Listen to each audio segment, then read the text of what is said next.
What if I told you that every lottery ticket you've ever bought was actually worthless, and the real winning ticket has been sitting inside you all along, waiting to be activated? Now, before you dismiss this as another motivational cliché, I want you to answer something with complete honesty. How many times have you stood in line, holding that paper ticket in your hands, while a small voice whispered in the back of your mind that you probably won't win? How many times have you handed over your money feeling more doubt than certainty, more hope than conviction? You see, what you're about to discover has nothing to do with lucky numbers, special dates, or good luck charms. This goes much deeper than anything you've been taught about manifestation or the law of attraction. This is about something Florence Scovel Shinn understood almost a century ago. Something that transformed the lives of thousands of people who were exactly where you are right now, standing at the intersection between the life they have and the life they know is possible. Your arrival here to this exact moment, watching this video, wasn't an accident. Has this ever happened to you? You think intensely about something, and then suddenly it appears in your life as if the universe heard your silent request? Maybe you've experienced those strange coincidences that feel too perfect to be random. Those moments when everything aligns in ways you can't quite explain.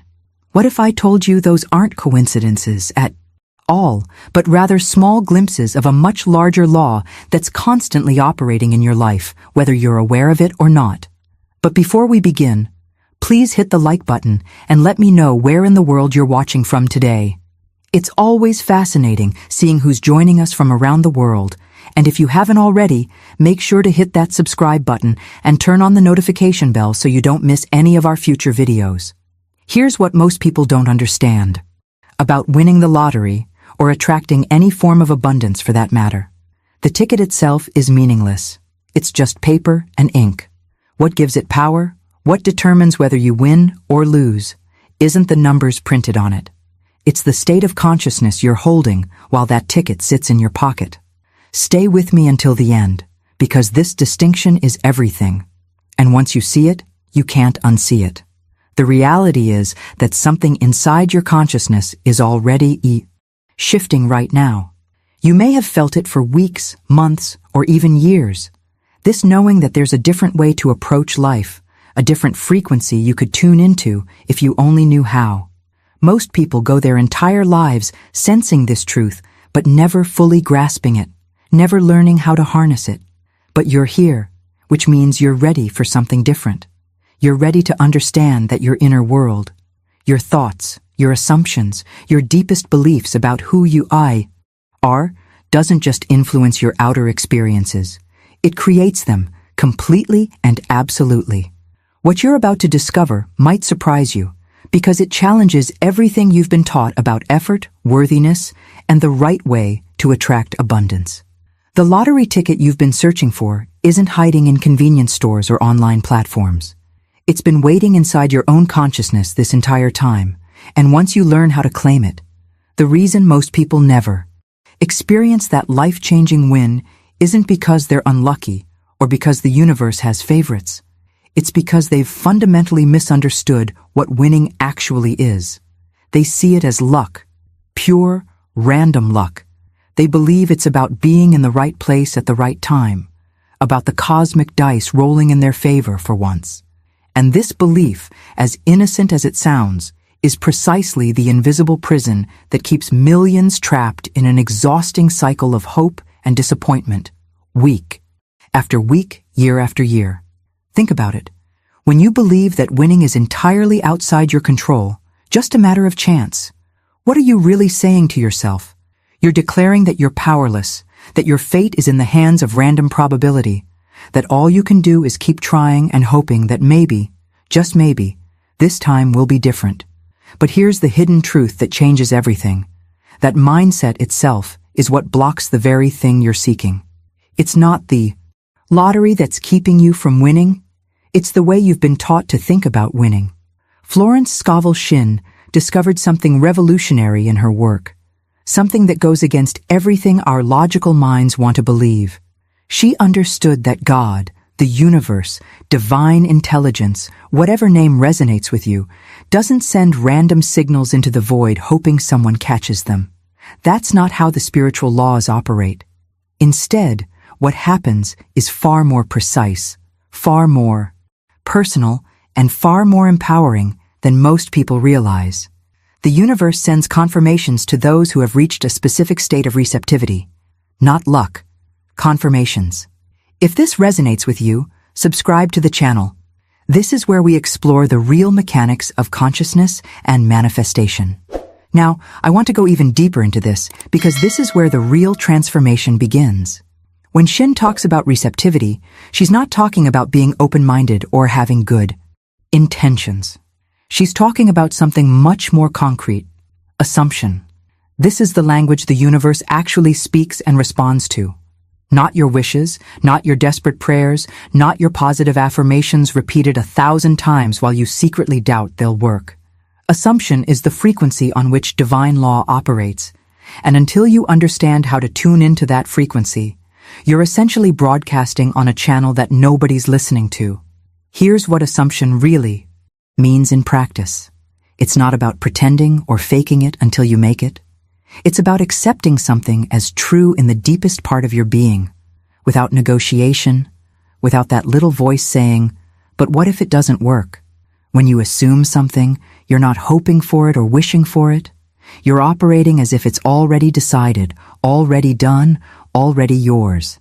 And that internal shift, that decision you make in the privacy of your own consciousness, is what sends the signal that the universe can actually respond to. If this is starting to click for you, if you're beginning to see your situation from a completely different angle, write in the comments, "I'm ready to shift my assumption."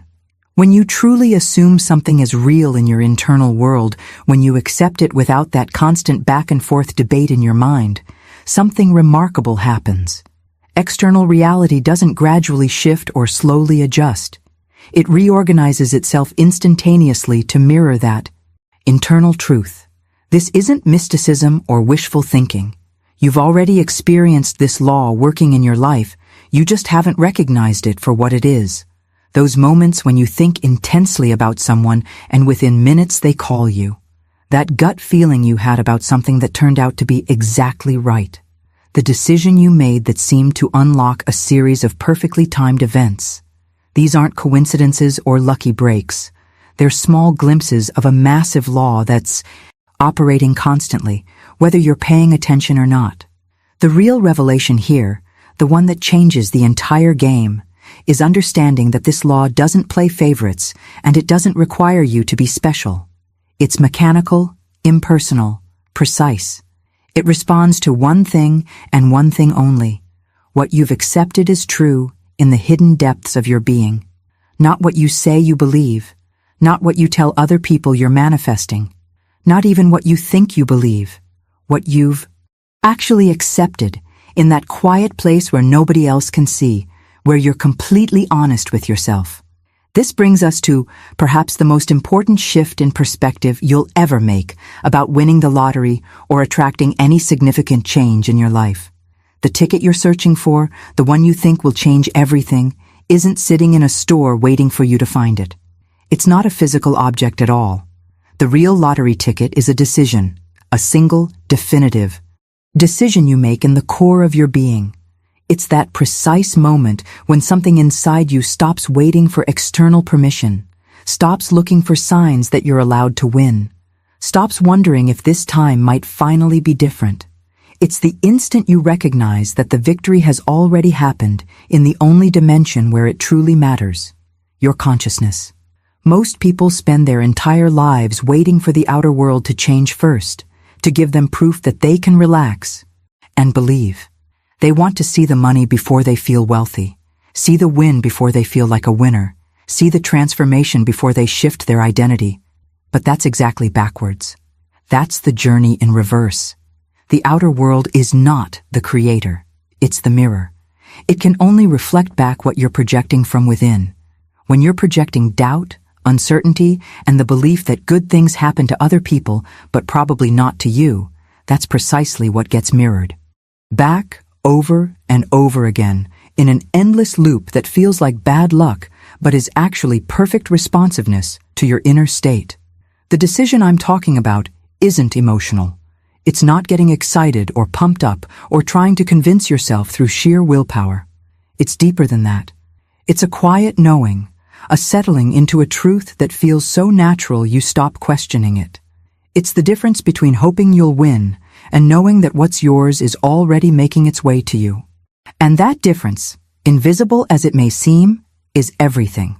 If you're recognizing this pattern in your own life right now, write in the comments, "My consciousness is the real ticket." Here's something that will probably challenge everything you've been taught about how to achieve success or attract what you want. It's not about how many tickets you buy. It's not about how hard you work, how fervently you pray, or how many hours you spend visualizing.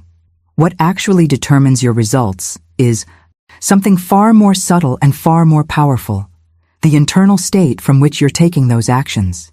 You could buy 100 lottery tickets from a place of desperation, from that anxious energy of, "Please let this work, I really need this," and all you're doing is generating more of the exact same frequency that's been keeping you stuck. But you could buy a single ticket from a state of deep acceptance, from that calm knowing that what's meant for you is already on its way. And everything shifts in that moment. This is where most people get trapped without even realizing it. They assume that success is about doing more, trying harder, being more disciplined, pushing through resistance.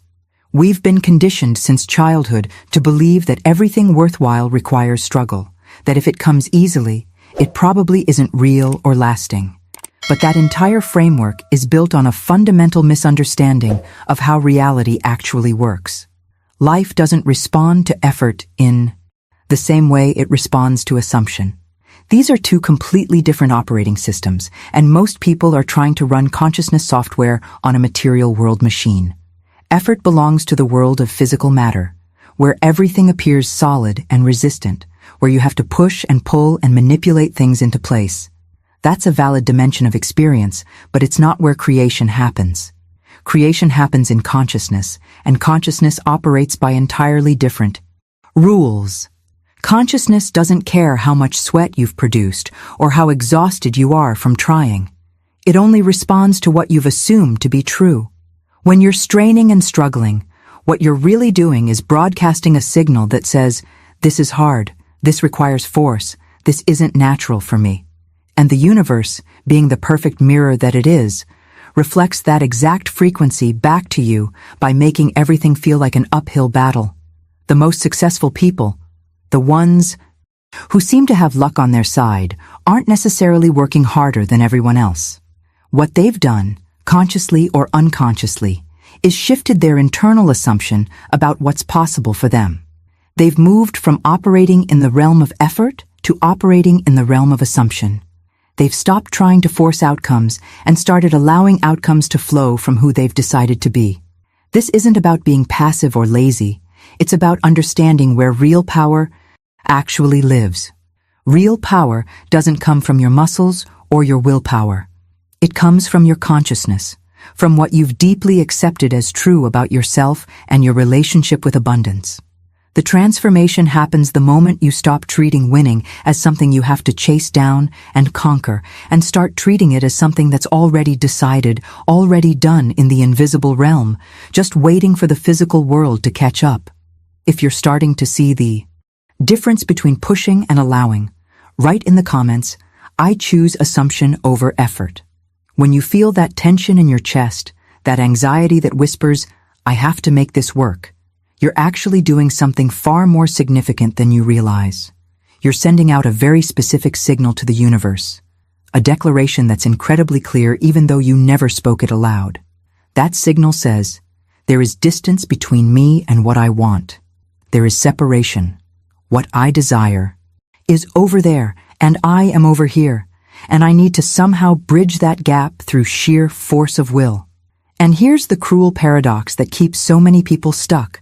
That very vibration of struggle, that frequency of lack and separation, is precisely the energy that repels what you're trying to attract.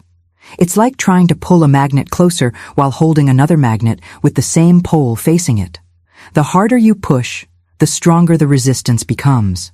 This isn't about positive thinking or pretending everything is fine when it's not. This is about understanding something much deeper about how reality construction actually works.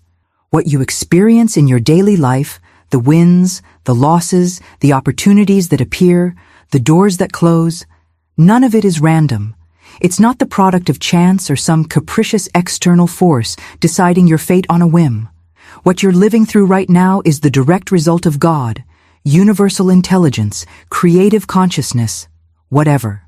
Language resonates with you, acting through your imagination, not through some distant deity making decisions about you from far away, but through you, in you, as you.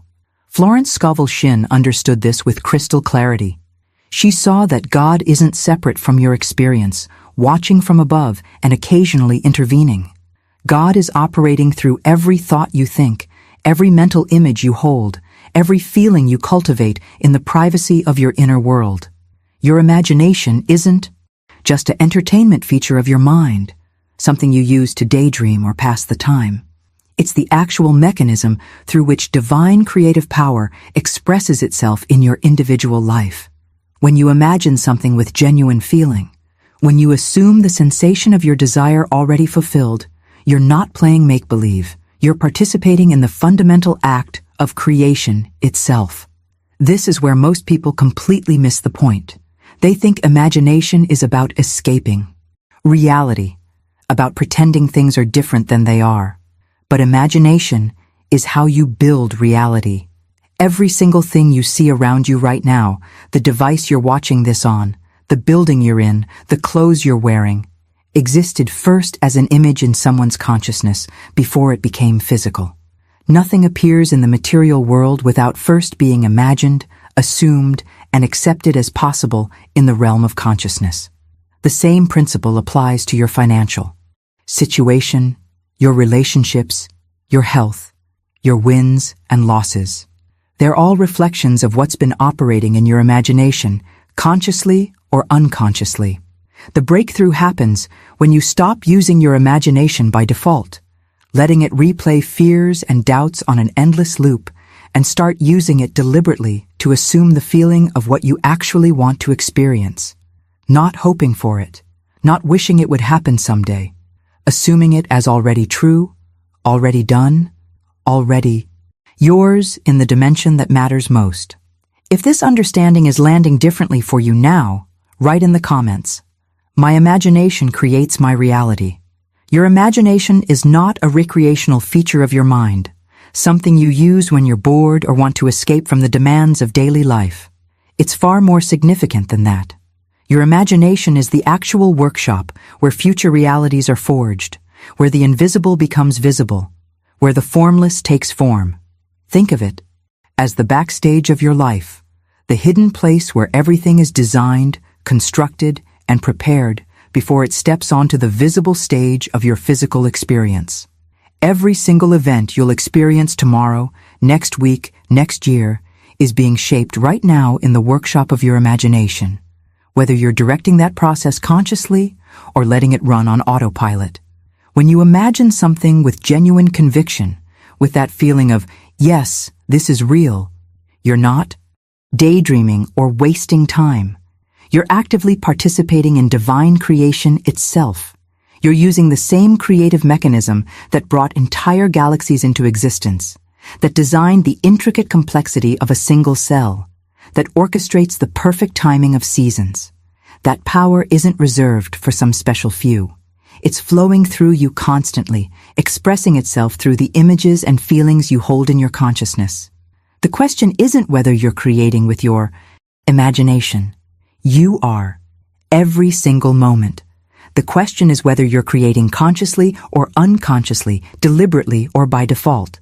Now here's where this gets really interesting, where the full impact of this understanding hits you.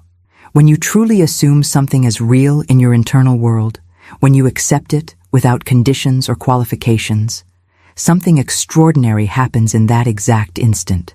You don't gradually move closer to what you desire over weeks or months. You immediately collapse the separation between you and what you want. Immediately. Not tomorrow, not after you've done enough work or proven yourself worthy, right now, in the moment of acceptance. This goes against everything our logical minds want to believe because we're so conditioned to think in terms of linear time and step-by-step processes. But consciousness doesn't work that way. Consciousness operates outside of time. In the realm of consciousness, the moment you accept something as true, the creative act is already complete. It's done. Finished. What happens afterward in the physical world is not the creation happening. It's the revelation of what's already been created. It's the material dimension catching up with the decision you made in consciousness. Think of it like planting a seed. The moment that seed touches fertile soil, growth has already begun. Even though you can't see anything happening on the surface, the invisible process is already in motion, and nothing can stop it except digging up the seed through doubt and interference. This is why some people can make a single decision and their entire life shifts, while others work for years without seeing meaningful change. It's not about who works harder or who's more deserving. It's about who has learned to operate at the level of assumption rather than just action, who understands that real transformation happens in consciousness first and manifestation second. If you're beginning to grasp how instantaneous this process really is, write in the comments. The shift happens now, not later. The way God, or universal creative intelligence, actually operates in your life is completely different from what most people have been taught. It doesn't function through repetitive work, through grinding away for hours, through constant vigilant attention, where you're always monitoring and managing every detail. That's the human way, the way we've been conditioned to approach everything. But divine intelligence works through something far simpler and far more powerful: acceptance. It's that singular moment of internal stillness where something deep inside you just says, yes, this is mine, without any debate, without that exhausting back-and-forth argument your mind usually runs. There's no negotiation, no convincing yourself, no mental gymnastics, just pure acceptance, and in that acceptance, everything shifts. Here's the paradox that confuses almost everyone, and if you've been stuck in this pattern, you'll recognize it immediately. The people who struggle the most, who work the longest hours, who try strategy after strategy after strategy, are often the ones who see the least actual movement in their lives. They're doing everything right according to conventional wisdom. They're taking massive action, staying busy, never giving up, and yet nothing seems to break through. Meanwhile, there are others who make quiet decisions without all the drama, without the desperate energy, and suddenly, their entire reality reorganizes itself. Opportunities appear out of nowhere. The right people show up at the right time. Money flows in through unexpected channels. From the outside looking in, it seems unfair, like some people just have better luck. But from the perspective of consciousness, it makes perfect sense. The ones who are struggling are broadcasting a frequency of lack, of, I don't have it yet, and I need to fight to get it. Every action they take is soaked in that energy of separation and desperation. The universe isn't punishing them for working hard. It's simply reflecting back the exact vibration they're emitting. The ones who experience those sudden breakthroughs aren't necessarily doing less work, but they're doing it from a completely different internal state. They've already accepted the win in consciousness. They're operating from a place of, it's already mine, I'm just allowing it to materialize. That's an entirely different signal, and it produces entirely different results. This is the hidden truth behind every major transformation you've ever witnessed or experienced yourself. The shift doesn't happen because of accumulated effort finally reaching some magic threshold. The shift happens because at some point, consciously or unconsciously, acceptance replaces resistance. The fighting stops, the striving relaxes, and there's this moment of inner surrender where you stop trying to make it happen and start allowing it to happen. And in that, allowing, in that space of non-resistance, the universe can finally deliver what's been waiting for you all along. The blockage was never external. It was always your own internal state of tension and struggle. If you're recognizing this pattern in your own journey right now, write in the comments, I release the struggle and accept what's mine. What determines absolutely everything that happens in your life isn't your education, your background, your current circumstances, or even how hard you work. It's something far more fundamental. The assumption you maintain about who you are, not who you wish you were or who you're trying to become, who you actually assume yourself to be in that quiet, unguarded place where your truest beliefs live. If you assume at your core that you're someone who always wins, someone life naturally favors, someone for whom money flows easily and opportunities appear regularly, then events and circumstances have no choice but to conform to that assumption. They must. It's not optional. Your identity is like a magnet that pulls toward you only experiences that match its frequency.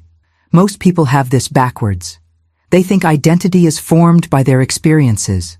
I am unlucky because unlucky things keep happening to me. But that's the effect trying to explain the cause. Your identity came first, operating quietly in the background, and your experiences are simply confirming what you've already decided about yourself. When you shift your identity at the deepest level, when you genuinely start seeing yourself as someone who wins, who succeeds, who attracts abundance naturally, the external world has to reorganize itself to match that new internal reality. It's not magic, it's mechanics. Now, here's something that will either liberate you or frustrate you, depending on how you receive it. The law that governs all of this, the principle behind manifestation and attraction, is completely impersonal, completely exact. It operates with the precision of mathematics. It doesn't have favorites. It doesn't care if you're a good person or a bad person, moral or immoral, deserving or undeserving. It doesn't reward virtue, and it doesn't punish doubt. It simply reflects, with perfect accuracy, what you consistently assume. That's all it does, and it does it flawlessly every single time. This impersonality is actually the most empowering aspect of the entire system, even though it might not feel that way at first. It means you don't have to earn anything. You don't have to prove yourself worthy.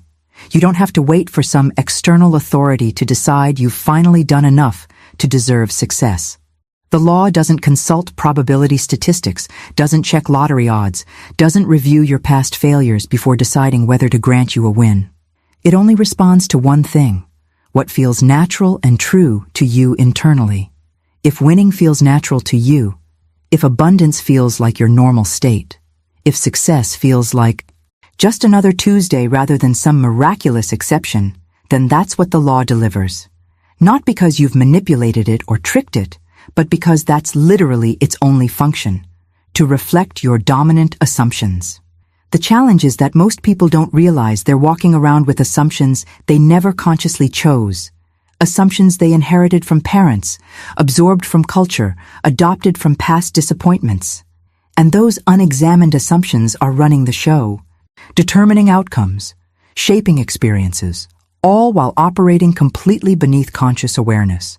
The transformation begins the moment you bring those assumptions into the light and make a deliberate choice about which ones you're going to accept as true.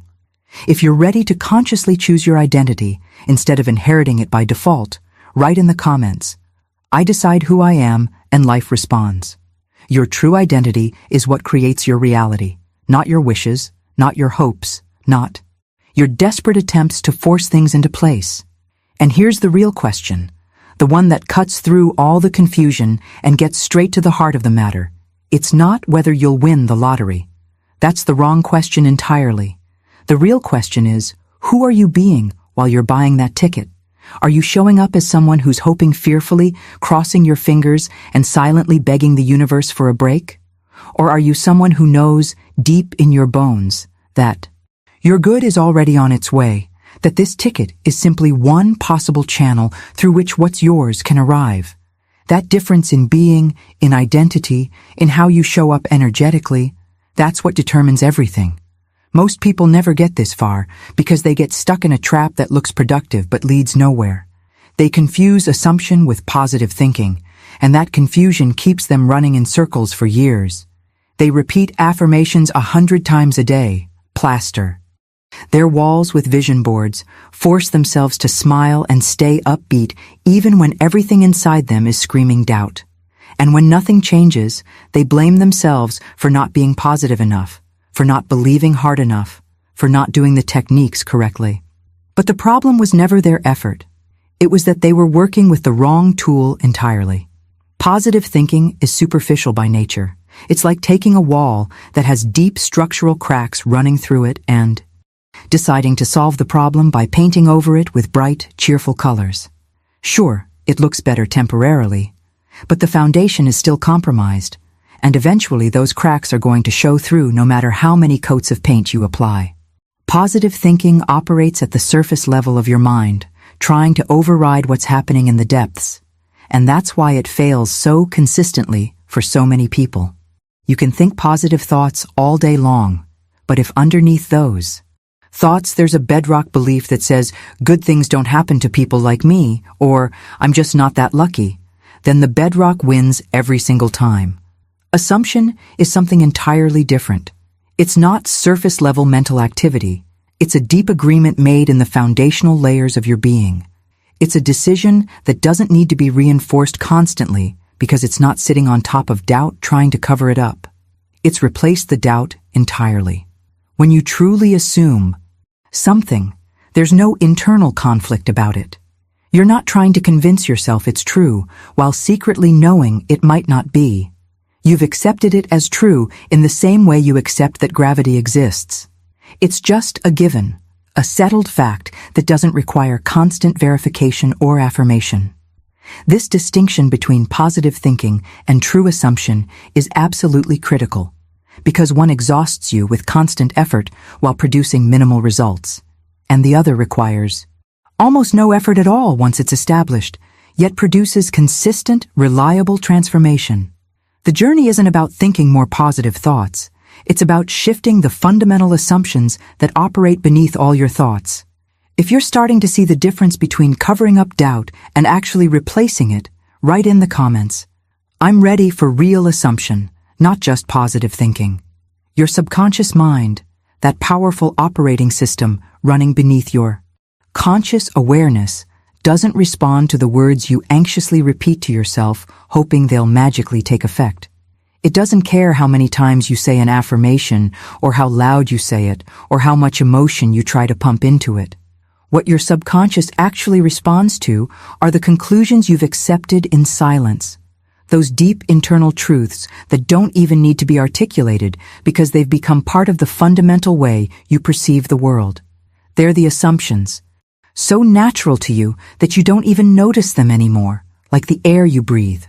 And those silent conclusions are running your life with far more power than any conscious statement you could ever make.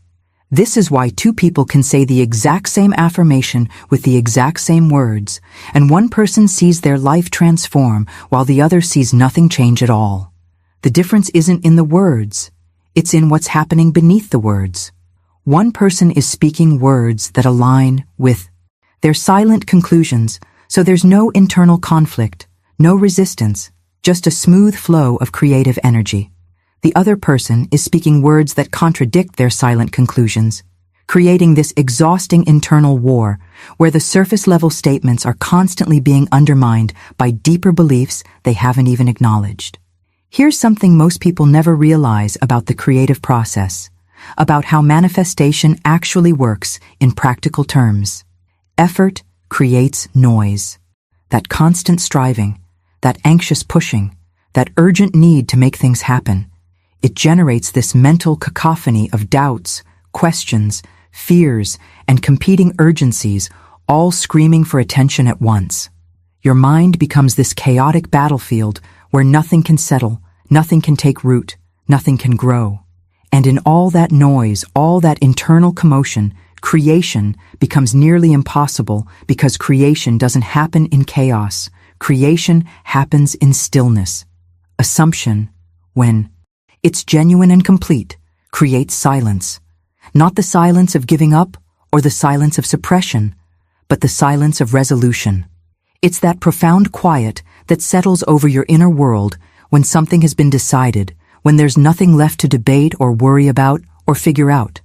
It's the empty space where internal conflict used to be. And that space, that silence, is where true creation occurs. It's in that stillness where God, or universal intelligence, or creative consciousness, whatever term makes sense to you, can act without obstruction. Think of it like trying to hear a subtle signal on a radio while someone's running a jackhammer next to you. The signal is always broadcasting, but you can't receive it through all the noise. When the noise stops, suddenly the signal comes through crystal clear. The transformation from noise to silence isn't about forcing your mind to be quiet or suppressing your thoughts through sheer willpower. It's about resolving the internal conflicts that create the noise in the first place. When you truly assume something, when you accept it so completely that there's no part of you arguing against it anymore, the silence happens naturally. The questions stop, the doubts dissolve, the urgency relaxes, and in that peaceful internal environment, things begin to move in ways that felt impossible when your mind was full of static.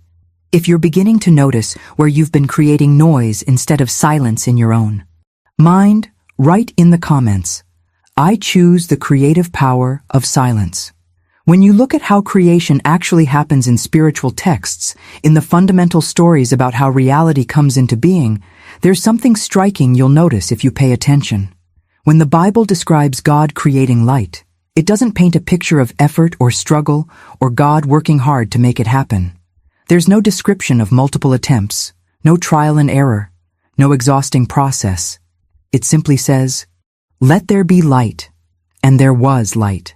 Declaration and manifestation happening in the same breath. God simply is. There's no conflict, no doubt, no tortuous journey from wanting to having. Just pure being, pure creative power expressing itself through assumption and acceptance. And here's what changes everything when you really let this sink in. When you truly assume something, when you accept it as already true without that internal argument, you're imitating exactly that divine nature that lives within you. You're not trying to become like God. You're recognizing that the same creative principle that operates through all of existence is operating through you right now, in this moment, through your consciousness. The only difference between someone who experiences consistent wins and someone who stays stuck in lack is that one has learned to speak the language of divine creation, while the other is still speaking the language of human struggle. This brings us to something that will completely shift how you think about buying lottery tickets or taking any action toward what you want. The lottery, like absolutely any other manifestation in your life, doesn't actually respond to the action itself. It responds to the state from which you're taking that action. The ticket in your hand has no inherent power whatsoever. It's literally just a piece of paper with numbers printed on it.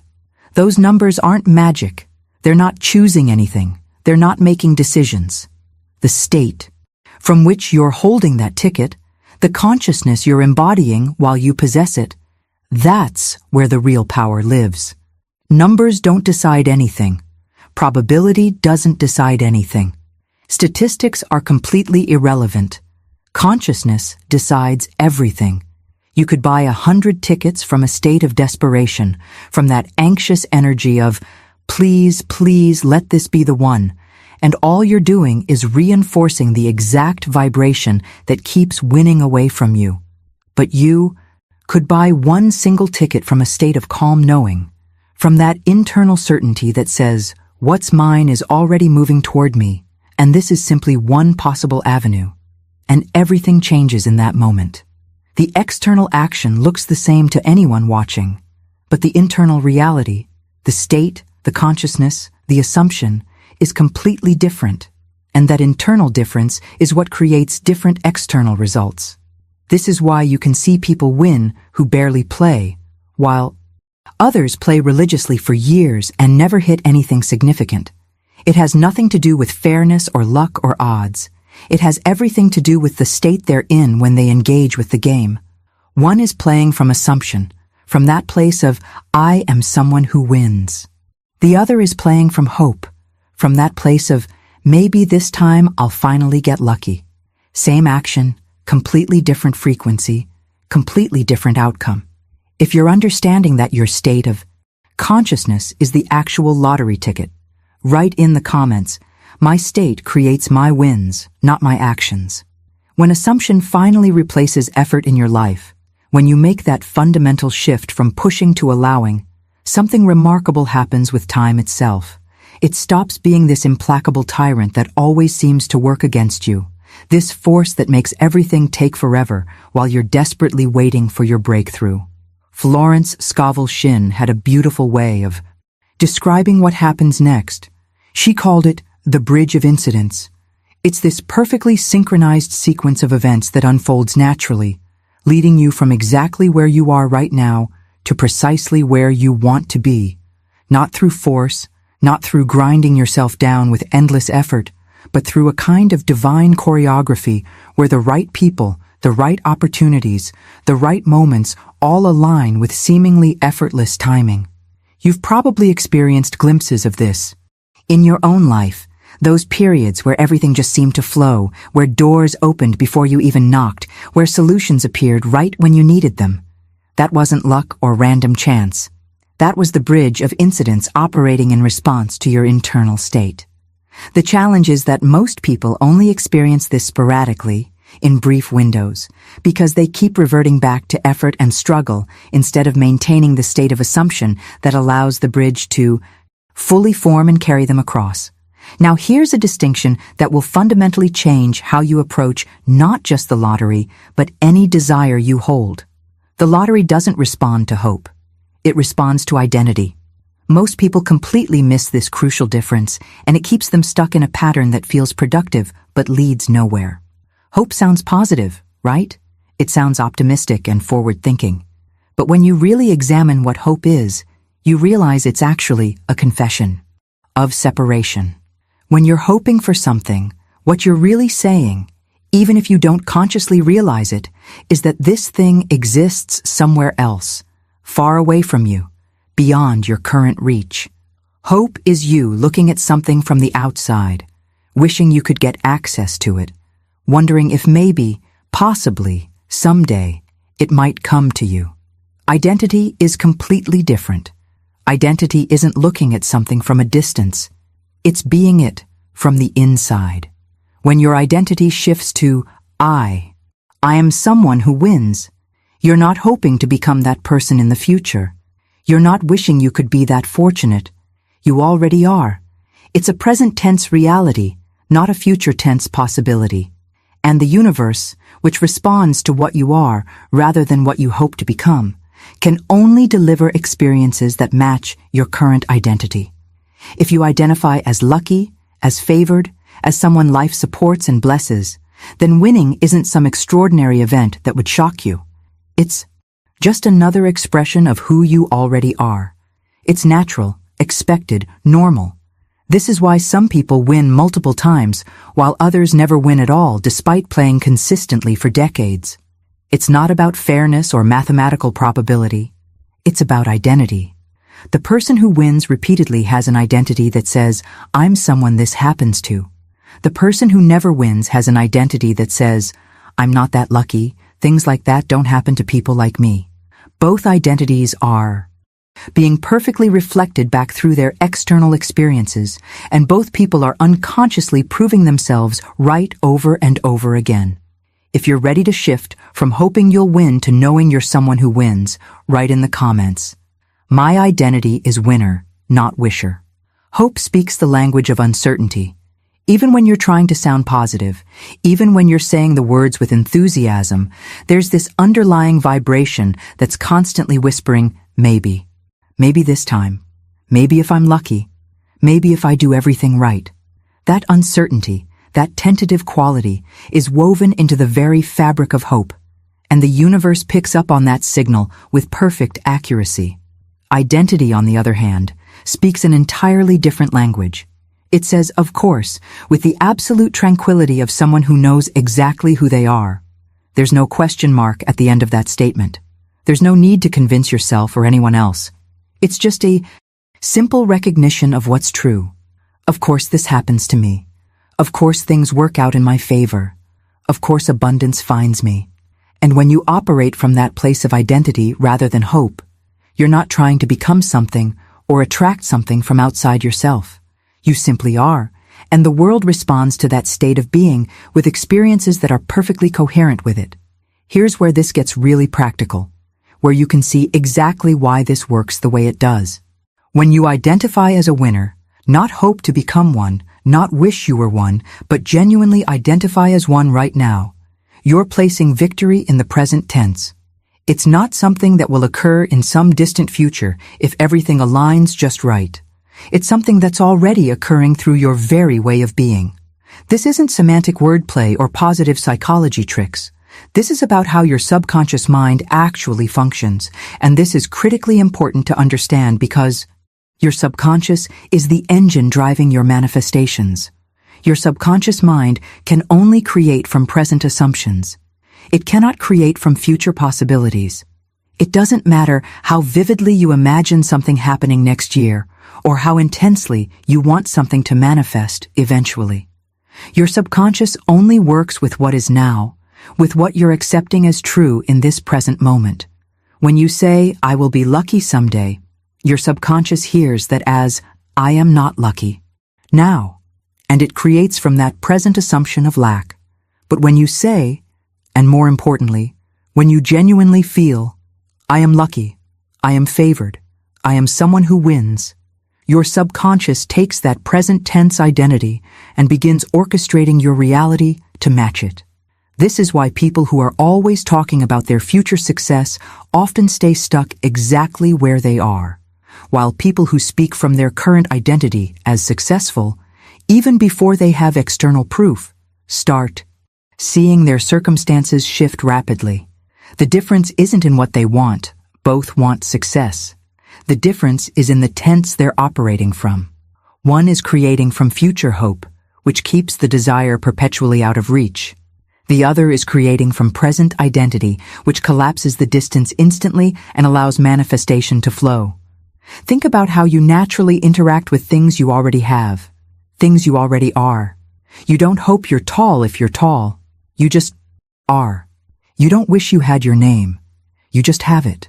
There's no drama, no effort, no desperate energy around these things because they're settled facts of your present identity. That's the exact energy you need to bring to winning, to abundance, to whatever you're trying to manifest. Not future-focused longing, but present tense recognition.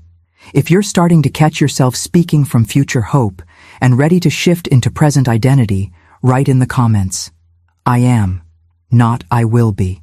That knowing, that genuine recognition of who you are and what's yours, feels completely different from desire. It's calm. It's powerful in a quiet way. It's stable, like bedrock that doesn't shift with changing circumstances. There's no anxiety woven into it because there's no perceived distance between you and what you know. When you know something, really know it, you don't lie awake at night wondering if it's true. You don't check in on it every few hours to make sure it's still valid. You just know the same way you know your own name, and that knowing carries a weight and a certainty that desire simply cannot match. This is why divine law, universal principle, the creative force behind all manifestation, whatever term resonates with you, responds to what you're being, not what you're desiring. You can desire something with every fiber of your being. You can want it so intensely it hurts. You can think about it constantly and visualize it in vivid detail. But if your fundamental identity, that deep unconscious story about who you are, isn't aligned with that desire, you're essentially trying to push a boulder uphill with your bare hands. You might move it a few inches through sheer determination, but the moment you stop pushing, it rolls right back down. That's exhausting, and it's completely unnecessary once you understand how to work with identity instead of against it. Identity is the deepest, most powerful form of assumption you can hold because it's not something you do occasionally, like a technique you practice for 20 minutes a day. It's something you are constantly, all the time, even when you're not thinking about it. It's the story you tell yourself about yourself, without needing words, without conscious articulation. It's running in the background of your consciousness like an operating system, interpreting every experience through its lens, making decisions about what's possible for you and what isn't, determining what feels natural and what feels foreign.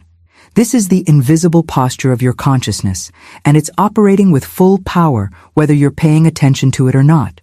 Most people go their entire lives without ever consciously examining their identity, without ever questioning the story they've been telling themselves since childhood.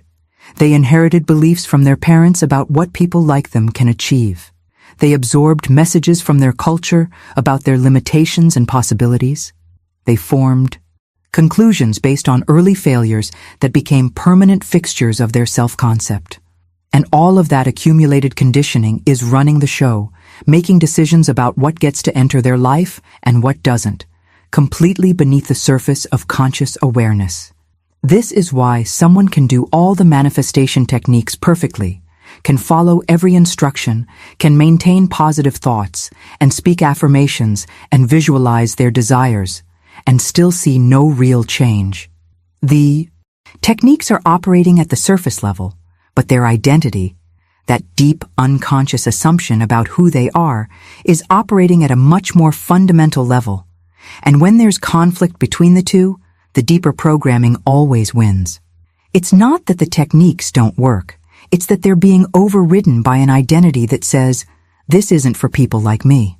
The real transformation begins when you stop trying to layer new beliefs on top of an old identity and instead do the deeper work of actually shifting who you understand yourself to be at the core.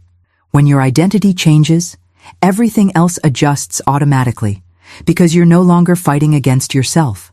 If you're recognizing that your identity has been running silently in the background this whole time, write in the comments, I see my identity now, and I'm choosing to rewrite it.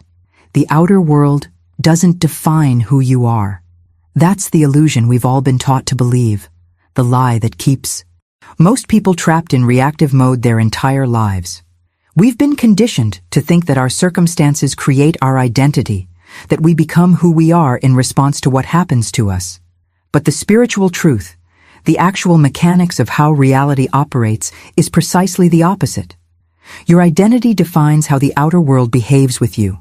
Your identity is the cause, and circumstances, every single thing you're experiencing right now, are the effect, not the other way around.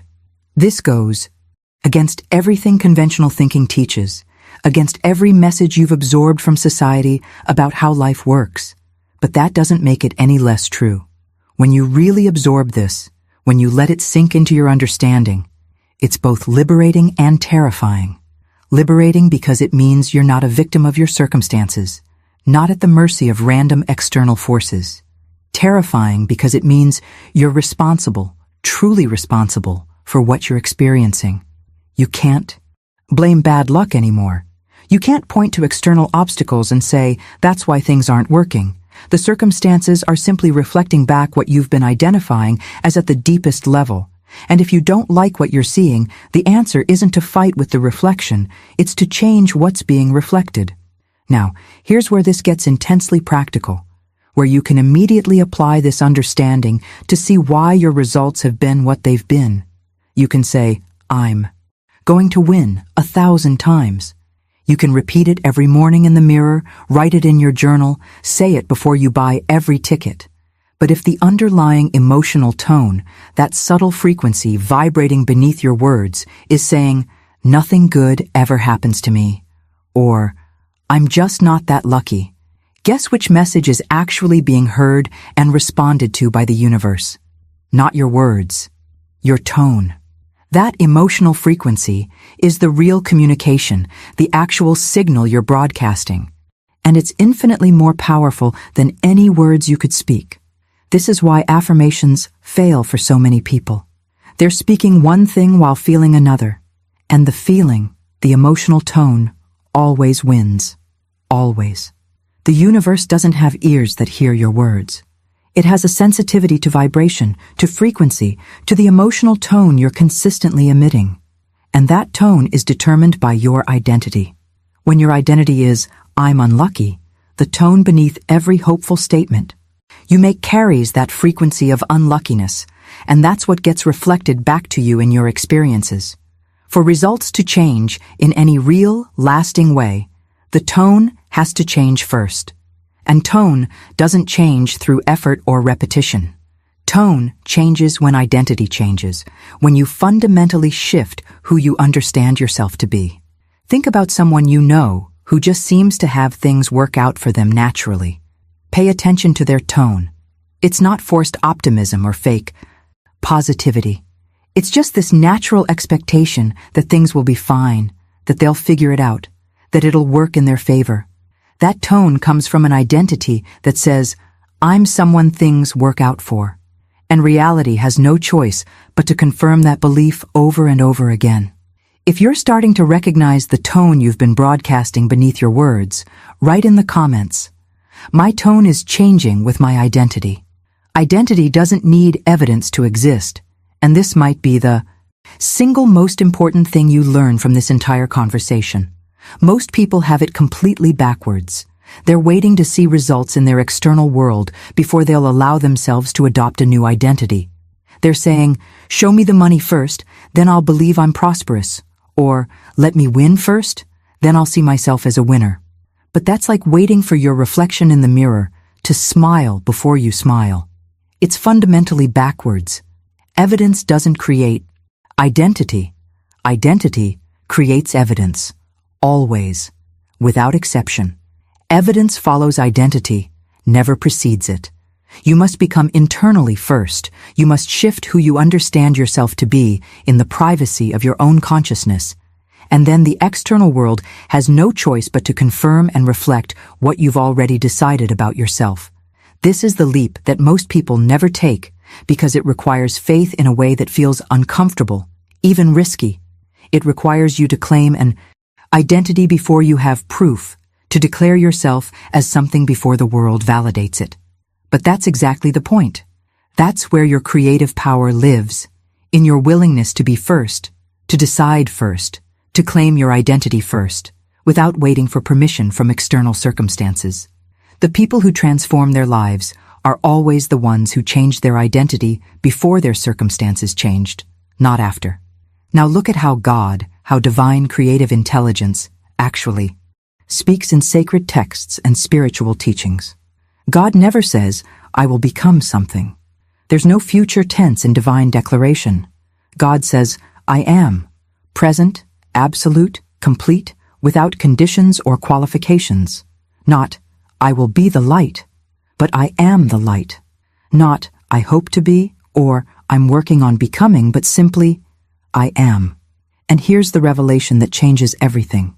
When you use that same language in your own life with genuine conviction, when you say with full belief, I am fortunate, I am favored, I am prosperous, I am a winner, you're speaking from the exact same creative position from which God speaks. You're not imitating or pretending. You're activating the same divine creative principle that exists within you. The power of I am is absolute because it declares present reality. It doesn't negotiate with circumstances or ask for approval from external conditions. It simply is. When you say, I am, with true conviction, you're not describing what you hope will happen or what you're trying to become. You're declaring what already is in the only realm where creation actually occurs, in consciousness. And once consciousness has declared something, once you've truly accepted it at that level, the physical world must reorganize itself to match. It's not optional. It's not dependent on luck or timing or external factors. It's law, operating with the same reliability as gravity.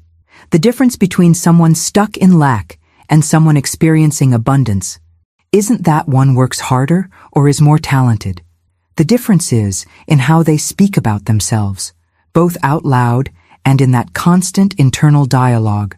One says, I will be, or I want to be, or someday I'll be, always placing their desired identity in some future that never quite arrives. The other says, I am, claiming their identity now, accepting it as present reality, and watching as the universe confirms that declaration through experience after experience. If you're ready to start, speaking in present tense identity rather than future tense hoping, write in the comments, I am already what I seek to become. Faith is not what most people think it is. It's not that excited emotional state where you're jumping around enthusiastically, pumped up with motivation for a few days until the feeling inevitably fades and you crash back down to doubt. That's not faith. That's emotional intensity, and it's exhausting to maintain. Real faith is something entirely different. It's psychological settlement.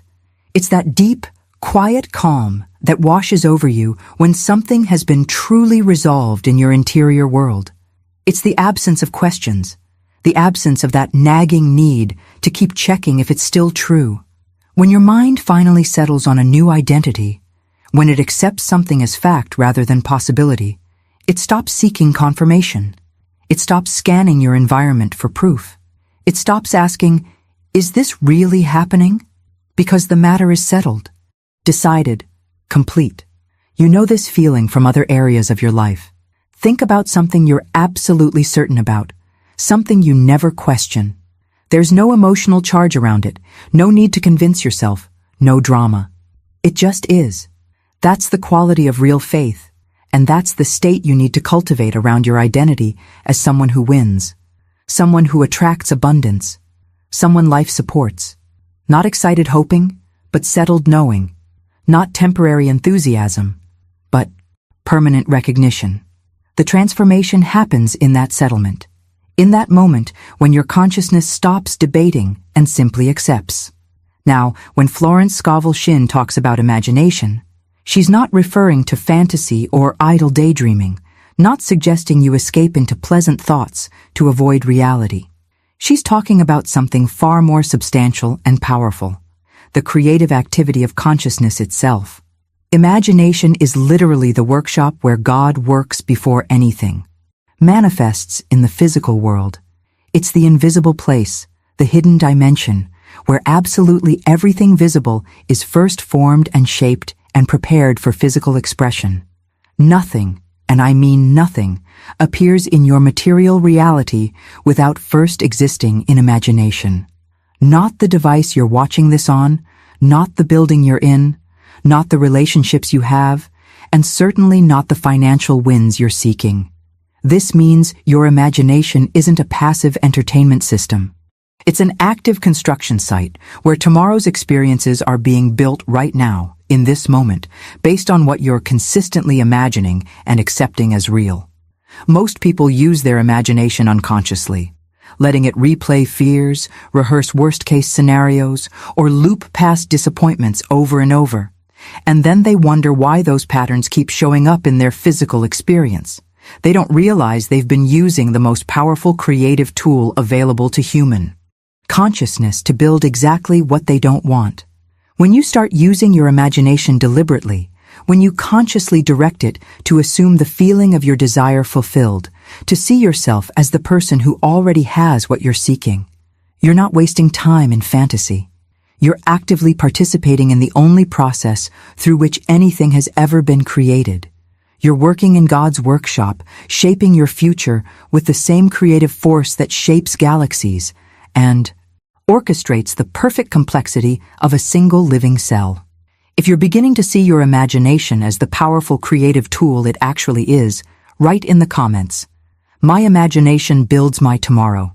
When you consciously use your imagination, when you deliberately picture yourself holding that winning ticket or receiving that life-changing notification, you're not pretending. You're not playing make-believe like a child. What you're actually doing is selecting a specific reality from among all the available possibilities that exist in the quantum field of potential, and you're agreeing to experience it.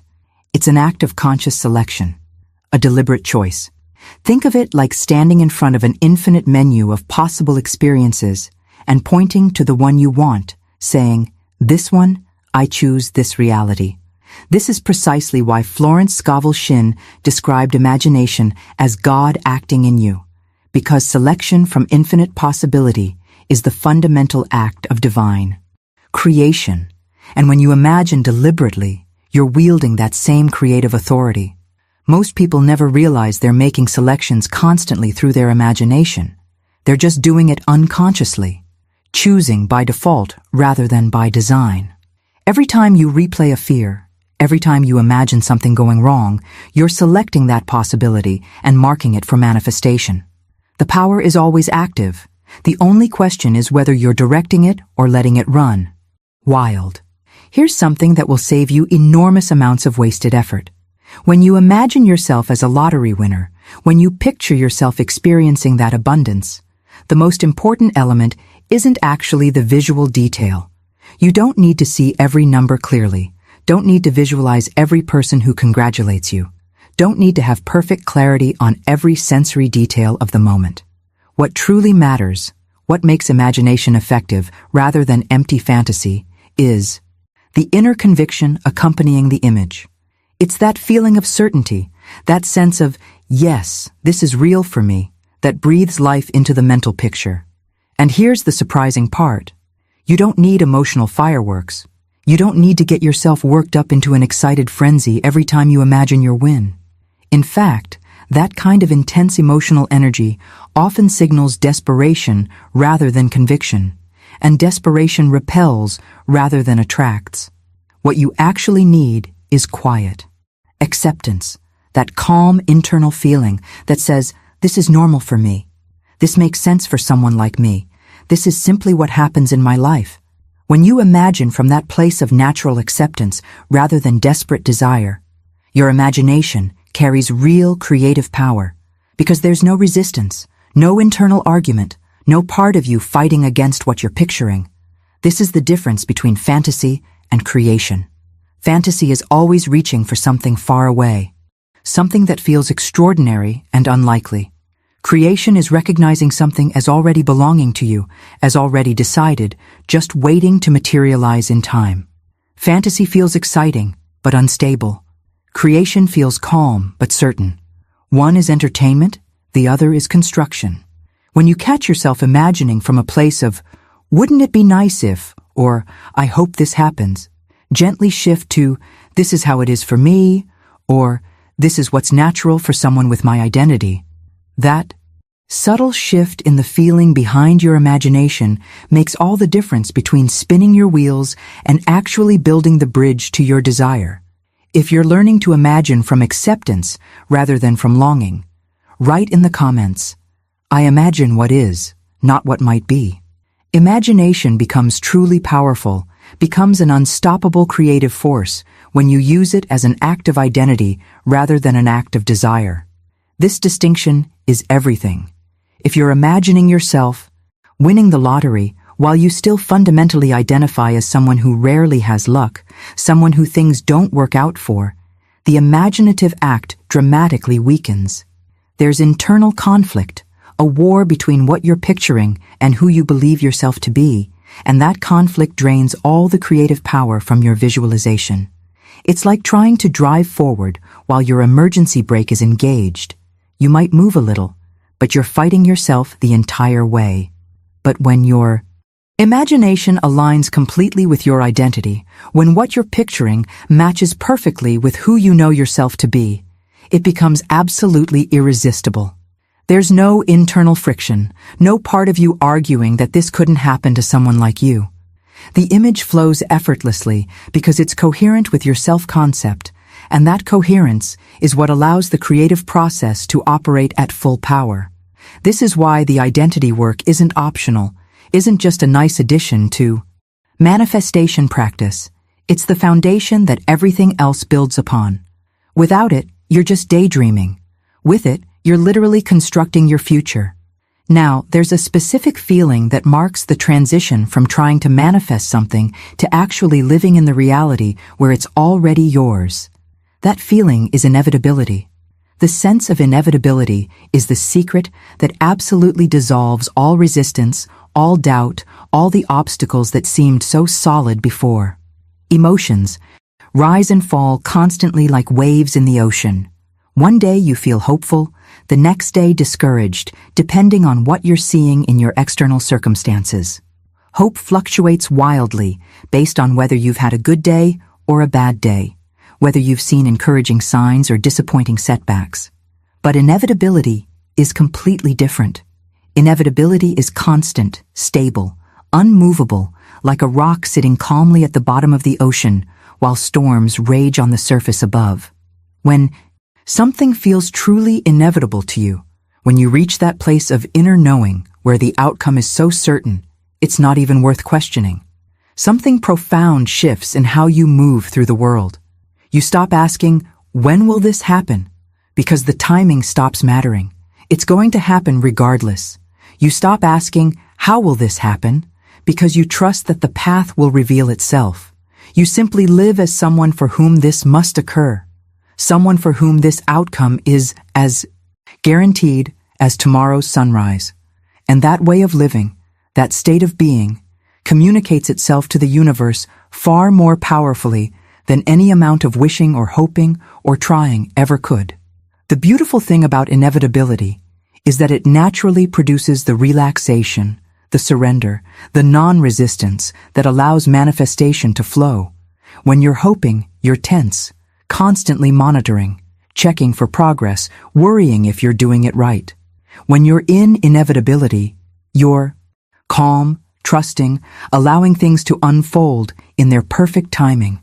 One is exhausting, the other is effortless. One resists the natural flow, the other rides it. If you're feeling that sense of inevitability settling into your consciousness right now, write in the comments, "What's mine is already inevitable." True inevitability isn't what most people think it is.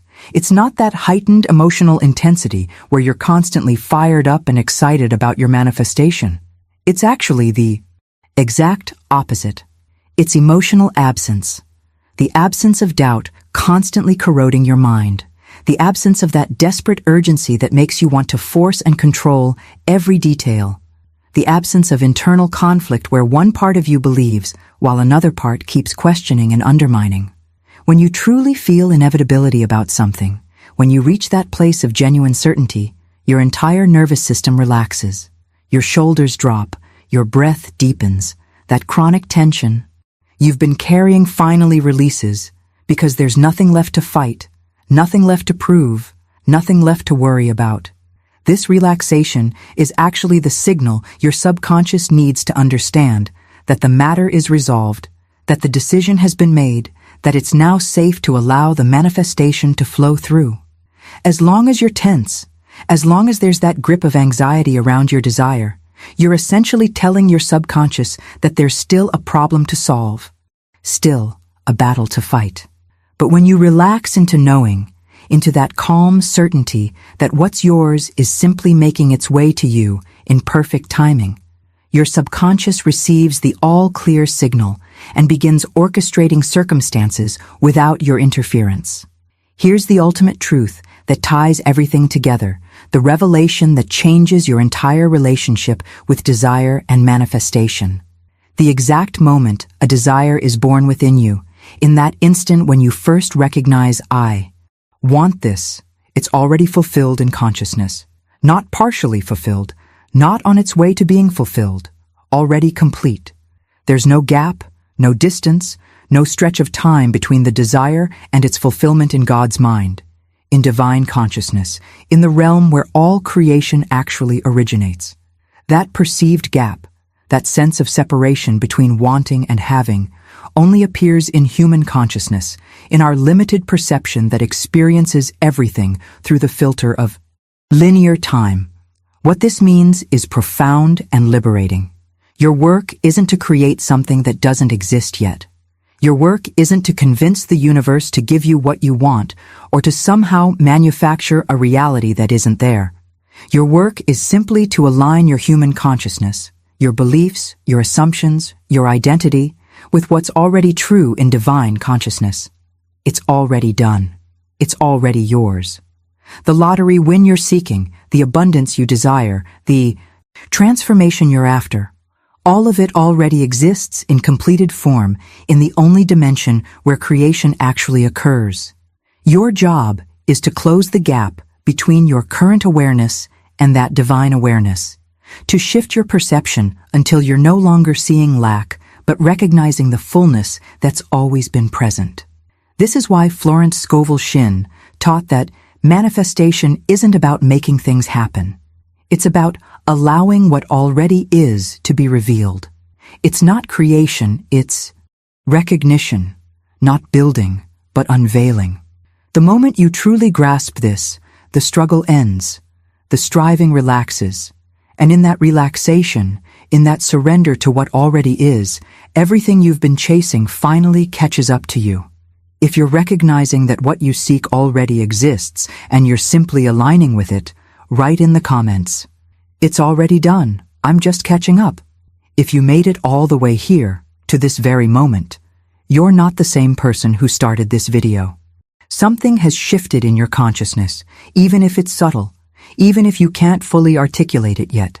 That shift is exactly what needed to happen, and it's going to continue unfolding in ways you'll start noticing in your daily life, in your thoughts, in your decisions, in the opportunities that begin appearing seemingly out of nowhere. This is the kind of content I share here regularly, these deeper truths about consciousness, manifestation, and how reality actually works beneath the surface of what we've all been taught. If this resonated with you, if you felt something click into place while listening, go ahead and subscribe to the channel.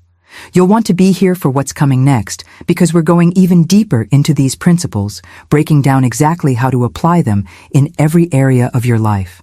Let me know you made it to the end by writing in the comments, "This message found me at the perfect time." I read these comments, and there's something powerful about declaring your alignment publicly. It's another way of confirming to yourself and to the universe that you're ready for this shift. And if this video served you, if it opened something up or clarified something that's been confusing, give it a like. That simple action helps this message reach other people who are ready to hear it, people who are searching for exactly what you just discovered. There's another video right here that takes what we just explored and shows you how to apply it in a completely practical way. Click and continue with me over there, because what you've learned today is just the beginning.